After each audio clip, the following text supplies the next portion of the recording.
যে পার্সেন্টেজ দেখা যায় মাইনাস যে নেগেটিভ ব্লাড সেটা কিন্তু অনেক কম, মানে 15% টোটাল পপুলেশনের 15% নেগেটিভ ব্লাড।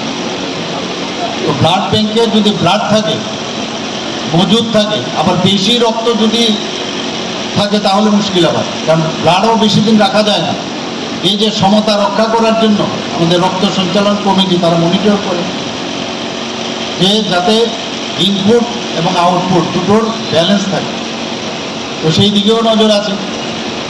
আবার একটা মানুষের প্রতি কেজিতে, মানে পুরুষদের বেলায় প্রায় উদ্বৃত্ত রক্ত হচ্ছে 26 মিলি ml, তো সেই জায়গায়, এবং মহিলাদের বেলায় 15 ml। তো আমরা 300 থেকে 350 মিলিলিটার আমরা দিই, তাহলে উদ্বৃত্ত রক্তের একটা সামান্য অংশ মাত্র খালি আমরা দিই, এতে করে আমাদের শরীর কোনোদিন খারাপ হয় না।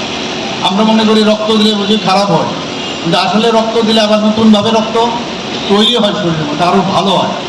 যারা প্রেশারের রোগী তাদের জন্য খুবই ভালো, রক্ত দিলে আরও নতুনভাবে যদি রক্ত হয়, রিজুমিনেট হয়। তো এই ভ্রান্ত ধারণা থাকে অনেকে।